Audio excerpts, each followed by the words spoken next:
বন্ধুরা, এই মুহূর্তে আপনারা যে ফর্মটি দেখতে পাচ্ছেন সেটি বার্ধক্য ভাতার ফর্ম। এই ফর্মটি ফিল আপ করে জমা করলেই আপনার অ্যাকাউন্টে চলে আসবে 2000 টাকা। তো আজকের ভিডিওতে আমি কিভাবে এই ফর্ম ফিল আপ করতে হবে, কি ধরনের ডকুমেন্টগুলো লাগবে এবং কোথায় গিয়ে এই ফর্মটি জমা করবেন সবটাই পরিষ্কারভাবে বলে দেব। তবে তার আগে বলে রাখি, আমার চ্যানেলটিকে সাবস্ক্রাইব করে পরবর্তী ভিডিও আপলোড করার সাথে সাথে নোটিফিকেশন পাওয়ার জন্য সাবস্ক্রাইব বাটনের পাশে থাকা বেল আইকনটিকে প্রেস করে অল নোটিফিকেশন বাটনটি ক্লিক করে রাখবেন। ভিডিওটি শেষ পর্যন্ত দয়া করে মন দিয়ে দেখবেন, কারণ ভিডিওটি শেষ পর্যন্ত মন দিয়ে না দেখলে আজকের এই যে ফর্ম ফিল আপটা সম্পর্কে আপনাদেরকে বলবো, এখানে অনেক কিছুই কিন্তু জানা আপনাদের জন্য বাকি থেকে যাবে। তো বন্ধুরা, আর কোনো কথা না বাড়িয়ে পরবর্তী অংশটি দেখে নেওয়া যাক। ফর্মের ওপরেই দেওয়া আছে, দেখবেন government of West Bengal social welfare pension scheme. এই ফর্মটি আপনাদেরকে ফিল আপ করতে হবে ব্লক ক্যাপিটাল লেটার্সে। Star marked fields are mandatory, অর্থাৎ ফর্মটা ফিল আপ করার সময় দেখবেন যে যেখানে যেখানে স্টার মার্ক দেওয়া আছে সেগুলোকে অবশ্যই আপনাদেরকে ফিল আপ করতেই হবে। এরপরে ডান দিকে দেখবেন একটি বক্স রয়েছে। এই বক্সটিতে কিন্তু আপনার বর্তমান যে কালার ফটো আছে সেই কালার ফটোটাকে এখানে পেস্ট করে দিতে হবে। এখানে কিছু ব্যক্তিগত তথ্য চাওয়া হয়েছে। অ্যাপ্লিকেন্টস নেম অর্থাৎ আবেদনকারীর নাম লিখতে হবে, ফার্স্ট নেম, মিডল নেম এবং লাস্ট নেম।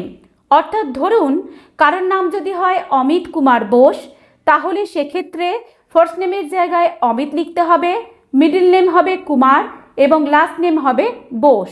ঠিক সেরকমভাবে কারোর নাম যদি হয় অনন্যা সেনগুপ্ত, তাহলে ফার্স্ট নেমের জায়গা হবে অনন্যা, মিডল নেমের জায়গা হবে সেন এবং লাস্ট নেমের জায়গা লিখতে হবে গুপ্ত।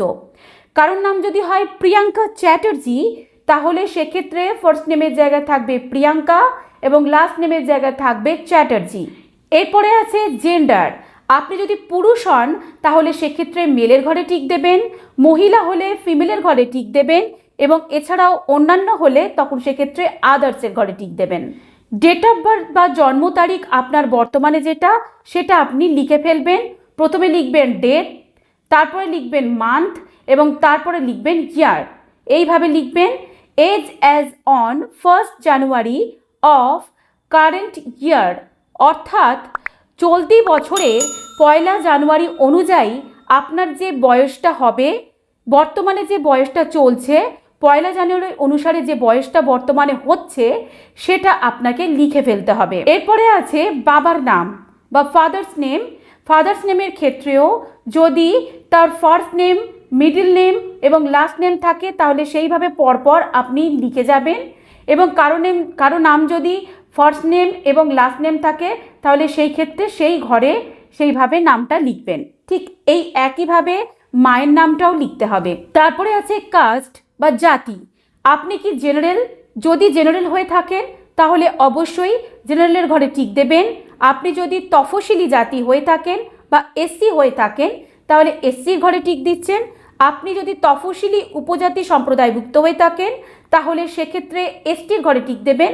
না হলে এছাড়াও যদি অন্য কিছু থাকে তাহলে সেক্ষেত্রে আদার্সের ঘরে টিক দেবেন। মেরিটাল স্ট্যাটাস, আপনি যদি আনম্যারিড হন বা অবিবাহিত হন তাহলে সেক্ষেত্রে পাশের বক্সে টিক দিয়ে দেবেন।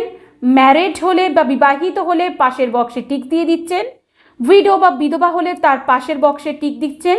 উইডোয়ার বা বিপত্নিক হলে আপনি তার পাশে থাকা বক্সে টিক করে দিচ্ছেন। সেপারেটেড বা আলাদা থাকেন যদি হয় তাহলে তার পাশের বক্সে টিক করছেন। তারপরে আছে স্পাউস নেম ইফ অ্যাপ্লিকেবল, অর্থাৎ স্বামী বা স্ত্রীর নাম দিতে হবে। এই জায়গাটায় স্বামী বা স্ত্রীর নাম কিন্তু আপনাদেরকে দিয়ে দিতে হবে। পরে আছে মান্থলি ফ্যামিলি ইনকাম রুপিস, অর্থাৎ আপনার পরিবারে মাসে আয় কত বা ইনকাম কত সেটাই এখানে লিখতে হবে। পার্সোনাল আইডেন্টিফিকেশন নাম্বার, আধার নাম্বার এখানে চাওয়া হয়েছে। আপনি এখানে পরপর বক্সগুলোতে প্রায় 12টা ডিজিটের আধার নাম্বার বসিয়ে দেবেন। তারপর রয়েছে এপিক বা ভোটার আইডি নাম্বার। ভোটার নাম্বারটা আপনি দেখে দেখে এখানে লিখে ফেলবেন। কন্ট্যাক্ট ডিটেলস, এই কন্ট্যাক্ট ডিটেলসের মধ্যে প্রথমেই আছে স্টেটটা এখানে দিয়ে দেওয়াই আছে ওয়েস্ট বেঙ্গল, যেহেতু এটা ওয়েস্ট বেঙ্গলের জন্য ফর্মটা তাই এখানে ওয়েস্ট বেঙ্গল দিয়ে দেওয়া আছে। এরপরে আছে অ্যাসেম্বলি কনস্টিটিউয়েন্সি, অর্থাৎ আপনার বিধানসভা কেন্দ্রের নামটা এই জায়গাটা লিখে ফেলতে হবে। ডিস্ট্রিক্ট অর্থাৎ জেলার নামটা এখানটা লিখতে হবে। তারপরে আছে পুলিশ স্টেশন অর্থাৎ থানার নামটা এই জায়গাটা লিখে ফেলতে হবে।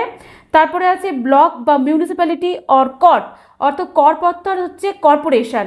আপনি গ্রামীণ এলাকায় ব্লক লিখুন, শহরে মিউনিসিপ্যালিটি বা কর্পোরেশন থাকলে সেটা এই জায়গাটায় লিখুন। GP name or ward name.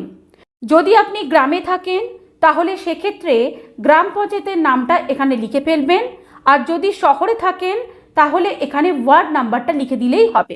Village, town or city, গ্রাম বা শহরের নাম এখানে লিখে ফেলবেন। তারপরে আছে হাউস অর প্রিমিস নাম্বার অর্থাৎ বাড়ির নাম্বার যদি কিছু থাকে তাহলে এখানটা লিখে ফেলবেন। দেখুন এখানে কিন্তু কোনো স্টার মার্ক নেই, অর্থাৎ এটি ম্যান্ডেটরি নয়, আপনি চাইলে এখানে লিখতে পারেন, না হলে না লিখলেও অসুবিধা নেই। তবু আমি বলবো যে আপনার হাউস নাম্বারটা যদি জানা থাকে আপনারা এখানে লিখেই দেবেন। স্ট্রিট নেম অর্থাৎ আপনার রাস্তার নামটা এখানটা লিখতে হচ্ছে।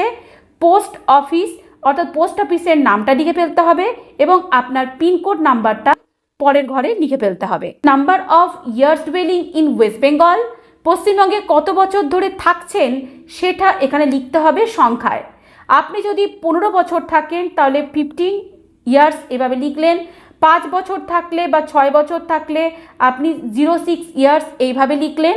এরপরে আছে মোবাইল নাম্বার, আপনার মোবাইল নাম্বারটা এখানে দিয়ে দেবেন। চেষ্টা করবেন আধার কার্ডে যে মোবাইল নাম্বারটা আছে সেটাই এখানে দিয়ে দেবার, না হলেও আপনি নিজের মোবাইল নাম্বারটা এই জায়গাটা দিতেই পারেন। ইমেল আইডি ইফ অ্যাভেলেবেল থাকলে লিখুন, না হলে আপনার ইমেল আইডি লেখার দরকার নেই, এই জায়গাটা কিন্তু ফাঁকা রেখে দেবেন, কিছুই লিখবেন না। ব্যাংক অ্যাকাউন্ট ডিটেলস অর্থাৎ এখানে ব্যাংকের নাম লিখতে হবে, তারপর ব্যাংকের ব্রাঞ্চ নেম অর্থাৎ ব্যাংকের শাখার নাম এই জায়গাটা দিতে হবে, তারপর ব্যাংকের অ্যাকাউন্ট নাম্বারটা এই বক্সগুলোতে দিয়ে দিতে হবে। তারপরে আছে আইএফএসসি কোড অর্থাৎ আপনার ব্যাংকের যে আইএফএসসি কোড দেখবেন ব্যাংকের পাসবুকের ফ্রন্ট পেজেই কিন্তু এই আইএফএসসি কোডটা আছে, সেইটাই কিন্তু এখানে লিখে দেবেন। Enclosure list self attested copies please check tick appropriate boxes অর্থাৎ এখানে কিছু কাগজপত্র জমা দেওয়ার কথা বলা হয়েছে।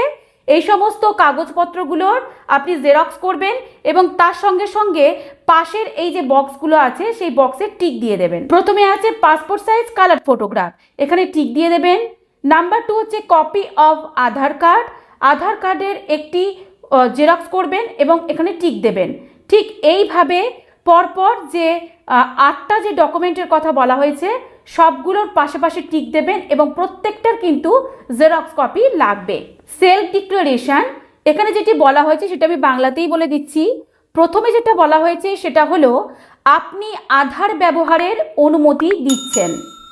সেকেন্ড যেটি বলা হয়েছে সেটা বলে দিই, সেটা হলো অন্য কোনো সরকারি পেনশন পেলে তা উল্লেখ করতে হবে। যদি নিচের কোনো পেনশন আপনি পেয়ে থাকেন, এখানে দেখুন দেওয়া আছে, এই সমস্ত পেনশনগুলো যদি আপনি পেয়ে থাকেন তাহলে পাশে যে বক্সগুলো আছে সেগুলোতে টিক করে দেবেন।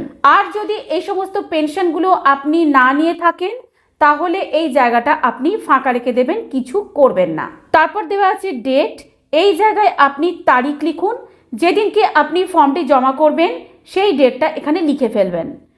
ডান দিকে আছে সিগনেচার অফ অ্যাপ্লিকেন্ট, আবেদনকারীর সইটা এখানে করতে হবে। অ্যাকনলেজমেন্ট এটা কিন্তু আপনাদেরকে ফিল আপ করতে হবে না, এটি অফিসে ফর্ম জমা দেওয়ার পরে গ্রহণকারী অফিসার পূরণ করবেন। আবেদনকারীর নাম, এছাড়া বাবা মা স্বামীর নাম, ঠিকানা, আবেদনকারী গ্রহণের তারিখ সব কিছু এখানে লিখে দেওয়ার পর রিসিভিং অফিসার বা গ্রহণকারী অফিসার এখানে কিন্তু সই করবেন। আপনার কাজ যেটা হবে ফর্ম জমা দেওয়ার সময় এই অংশটা কিন্তু আপনাকে খালি রাখতে হবে। অফিস থেকে একটি রিসিপ্ট কপি বা রসিদ হিসাবে এটি পূরণ করা হবে। এটা আছে ফর অফিস ইউজ অনলি, এই অংশে কিছু আপনারা লিখবেন না, এটা সরকারি অফিসের জন্য রাখা হয়েছে। অর্থাৎ বলতে গেলে আবেদনকারীর নাম, জন্ম তারিখ, জাতি, ঠিকানা, আধার, ভোটার, ব্যাংকের তথ্য, এইরকম করে যে সমস্ত তথ্যগুলো চাওয়া হয়েছে সমস্ত তথ্য কিন্তু সঠিকভাবে পূরণ করতে হবে এবং প্রয়োজনীয় নথির স্বপ্রত্যায়িত বা সেলফ অ্যাটেস্টেড কপি কিন্তু জমা দিতে হবে। অর্থাৎ নিজে সই করে দেবেন, দিয়ে সেই সমস্ত জেরক্স কপিগুলো কিন্তু আপনি জমা করবেন। এবং কোথায় জমা করবেন সেটা আমি বলে দিই, যে জনকল্যাণ শিবির থেকে আপনি ফর্মটা নিয়ে এসছেন, সেইখানেই কিন্তু আপনি গিয়ে জমা করে আসবেন। আপনি ফর্ম তুলতে পারলেন না বা কোনো একটা কারণবশত আপনি ফর্মটা জমা করতে পারলেন না, তাহলে সেক্ষেত্রে এবার কি হবে? সেক্ষেত্রে আপনি চলে যাবেন বিডিওতে, অথবা আপনি পৌরসভায় যেতে পারেন, অথবা গ্রামীণ এরিয়া হলে পঞ্চায়েতে যেতে পারেন। তো সেখানে গিয়ে কিন্তু এই ফর্ম তুলতেও পারবেন, আবার জমাও দিতে পারবেন। যারা এর মধ্যে ফিল আপ করতে পারছেন না, চিন্তার কোনো কারণ নেই, বা জমা দিতে পারছেন না, চিন্তার কোনো কারণ নেই, পরেও করা যাবে। তো ভিউয়ার্স, আশা করি আজকের ভিডিওটা আপনাদের অনেক উপকারে এসেছে। যদি আপনাদের উপকারে এসে থাকে তাহলে ভিডিওটিকে শেয়ার করতে ভুলবেন না, তার সঙ্গে একটি লাইক দিতে ভুলবেন না, এবং চ্যানেলে নতুন হলে অবশ্যই সাবস্ক্রাইব করে পাশে বেল আইকনটাকেও ক্লিক করতে ভুলবেন না। আজকের ভিডিও এই পর্যন্তই। পরবর্তী ভিডিওতে আমি এরকম ধরনের গুরুত্বপূর্ণ কিছু তথ্য আপনাদের জন্য নিয়ে আসব। তো অবশ্যই আমার ভিডিওর জন্য অপেক্ষা করবেন। ভালো থাকবেন, সুস্থ থাকবেন। ধন্যবাদ।